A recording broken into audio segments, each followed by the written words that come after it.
Hi there mga beloved kong soulmates! Welcome to Renzo Tara Channel.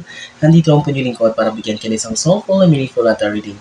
Dito lamang po sa inyo lagi napangan na sinusubaybayan na Renzo Tara Channel. Mega shoutout po sa lahat ng ating soulmates sa buong Pilipinas at sa buong mundo na lagi nanonood at nakabang. Maraming salamat po sa inyong walang sawang tiwala, support at pagmamahal. Ating pong reading ay napagsasamahan ay reading for the month of May 2026, buwan ng Mayo para sa ating mga pinakamahal na sa sign ng Libra. Alright, Libra, Sun, Moon, Rising, and Venus sign. This is for you. Kamusta po kayong lahat? I hope you're doing great, you're healthy, and of course, you're safe and happy. At pag bago po kayo sa ating channel at di pa po kayo nakasubscribe, please do subscribe, like, comment, and share. If you're watching this video sa ating TikTok account, pakifollow na rin po, Renzo Taro 444. And if you want to avail a private reading, mag-message po kayo sa ating TikTok account at pag-usapan po natin. Important notice po, hindi po ako ang unang mag-message po sa inyo, scammer po yan. So, kailangan kayo po ang unang mag-message po sa akin to offer a private reading at pag-usapan po natin kung paano kayo makakapag-avail ng slot for private reading. Alright? Kunin na natin libre ang isang pong baraha para sa iyong reading for the May 2026. Faith Universe, Spirit Guides, Angels, Ancestors, Holy Spirit, Saint Michael. Alright. Sige. Kamusta po kayo? I hope you're doing great, ha? Thank you so much po sa inyong walang sawang tiwala, support at pagmamahal. Simula noon hanggang ngayon ay hindi niyo po iniiwan. Thank you so much po. Sige. Last two more cards for Libra, Spirit Universe, Spirit Guides. 9, 10. Alright. Sige. Your 10 cards are now ready, Libra. Wag na natin pang patagalin ito. For May 2026, let's begin with your first card, which is the 5 of Wands. So, Libra, be careful by May 2026. I know, even this April, nag-start itong mga tao to. You are aware of these people. May mga taong pinagkakaisahan ka. They're talking behind your back. They're making issues. May mga taong, kumbaga, hindi naman isasabotahe ka, but it seems na parang gagawa sila mga drama, gagawa sila ng kwento to malign your name o sirain ang iyong pangalan. By May 2026, mag-ingat ka sa mga tao to. Maging mapagmasid, huwag magtitiwala. So there are people behind your back, working behind your back to destroy you, Libra. Right? So, 6 of Wands. So this is victory, success. These people are envious. Maaring gagawin nila ito sa May 2026 sa mga taong ito pag-usapan ka. It's because chismis, marites, they're going to make a story because you're going to gain a victory and good news. May something na blessing, na malaking blessing na ma-receive ka, Libra. That's why they will be very inget para sa'yo. So with the 6 of Wands here, expect or claim mo na itong victory and success, good news na parating sa'yo by May 2026. Maybe you're waiting for a result. You're waiting for something big na talagang pinagtatrabahuan mo lately and like you're working over hard about it, sleepless nights, puyatan mo ito.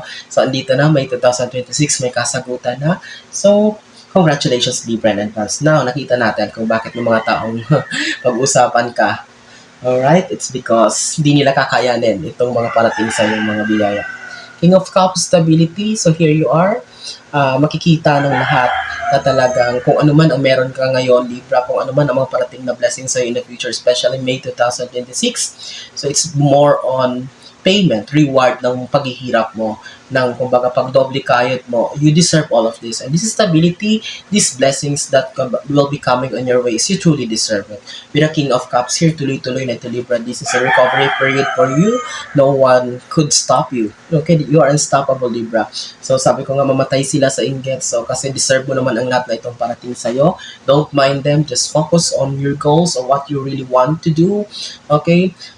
Put hard work in it, put faith in the universe and to God, and everything will fall into place for you, Libra. Tuloy-tuloy nito. So, stability, recovery period for you. Ito, ang daming kaperahan.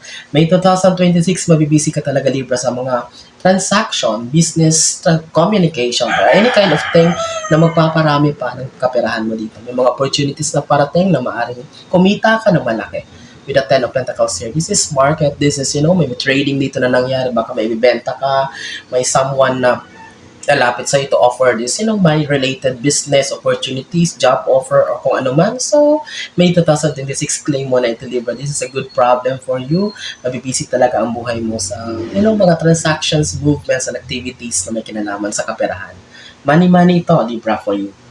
Right? So, panglima, 4 of Pentacles. This is a reminder for you by May 2026 to hold on your purse. Huwag masyadong gumastos kung di naman kailangan. Baka mamaya, nakikita natin dito Libra, parang bumabalik ka naman sa pagiging one day millionaire ha. So higpitan ang sinturon. Hindi araw-araw ay Pasko para sa iyo. Hindi araw-araw ay, kumbaga, okay ang blessings or dumarating ang blessings. So that's why it's very important na matutunan natin na alagaan or i-manage ng maayos ang iyong finances. Not only money, even your time, your energy, your resources, everything. Kasi baka mamaya misalign ito, kalat ito, hindi mo ito nagagamit o na-organize ng maayos. So it is very important.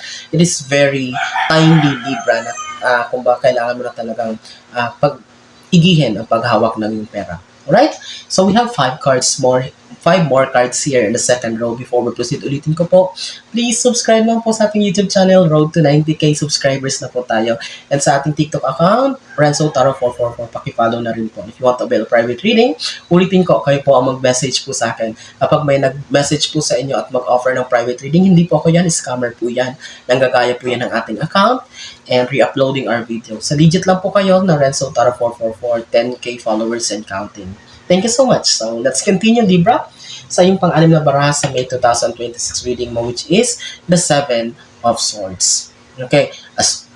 Yes, 7 of Swords. So, 7 of Swords here, I can feel that energy by May 2026. It's more on, hindi naman totally na naka-move on ka na, but still, at least there's a progress about healing for you.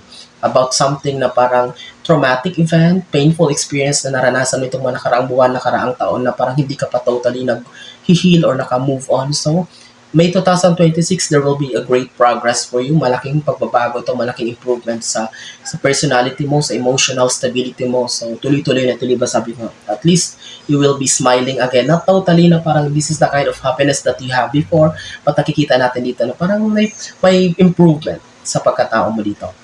Alright? So, King of Swords is here. Be independent. Be honest.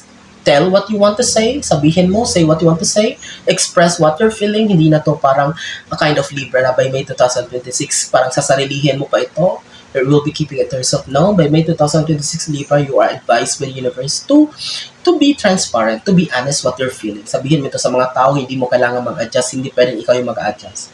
You need to command your own flock. Okay? Ikaw mismo. Sarili mo mismo ang mangunguna dito or mamumuno dito. It doesn't need other people's opinion. So, kailangan ikaw talaga. Hindi mo nahihingiin ang advice nila. It's more on, kumbaga, your own discernment na mangyayari dito. Okay? So, sabi ko nga, ito, you will be leading a group of luck to victory, to success. Kasi, kung always after ka pa sa reaction or sasabihin ng ibang tao, so, mag-fail ka dito, maapektuhan ka. So, what will happen, still, kapag sarili mong desisyon, there will be no regret. Walang pagsisisi dyan. So, it's more on honesty.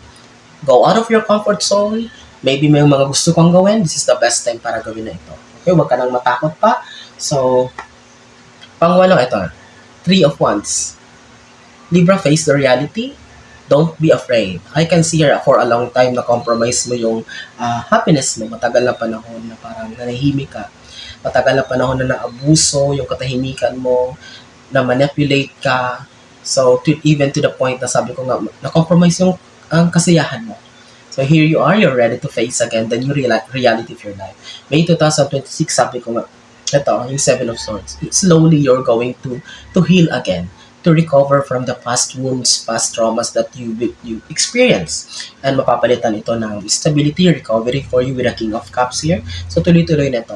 Ikaw na mismo gagawa ng parang para talikuran at iiwan lahat ng mga experiences, ang mga hindi magandang mga sitwasyon na napagdaanan mo itong mga nakaraang buwan. And that is a good start. And that is a good way for you, Libra, na gawin ito kasi if you keep on holding on, I know, I respect what you're feeling. Hindi madali ang pag-move on, hindi madali ang pag-heal, but what is the best way? Hindi yan mangyayari kung hindi mo sisimulan. At least small steps, small ways na gagawin mo ay malaking tulong na for your recovery. Okay? So, Queen of Wands is here. Pang-siyamong Barame 2026. I can see here, Libra, it's like a total transformation for you. Mindset, pag-uugali, mga beliefs, philosophies in life. So, sabi ko, this is a new Libra, makikita natin. No more apologies to others. So, it's more on, ang mantra mo dito, Libra, is, this is me. Ako to, gusto ko, what I really wanted is the same. I will connect it with the King of Swords. This is more on authority, own discernment, sarili mong desisyon, sarili mong mga pag-iisip na ito, hindi ka na magpapa-apekto, hindi ka na magpapa-control sa iba. So, tuloy-tuloy na talaga ito, lalong-lalo na kapag mga desisyon mo may kinalaman sa kaperahan. So, it's more on your own thinking, own judgment. So, matalino ka naman, Libra. So, kayang-kaya mo ito. Right? 10th and last card mo, tapusin natin itong what is this? May 2026 reading mo with a very beautiful ending card, Knight of Cups. This is victory, success, reward, recognition. Okay, appreciation. Bunga ng lahat ng paghihirap mo. This is you as a knight. You came from a battle, galing ka sa isang laban. Ang dami mong pinagdaanan. Ang dami mong hindi ka sumuko. Ang daming taong tumalikod sa iyo. Ang daming, hinusgahan ka. But here, with the Knight of Cups here, this is more on recovery period for you. So, no one can stop you. So, this is just, just be honest. Walang makakapigil sa iyo. So, with the Knight of Cups here, this is more on talagang victory and success that is waiting for you, Libra. Thank you so much sa inyong walang sawang tiwala, support at pagmamahal at laging panonood. I'm wishing you all the best in life, Libra. I'm praying na maraming nasa sa inyong Libra ang makapanood ito ngayon. At kung nasa man kayo naroon, ano man ginagawa niyo mga soulmates yung Libra. Thank you so much. Mag-iingat kayo lagi and God bless us all.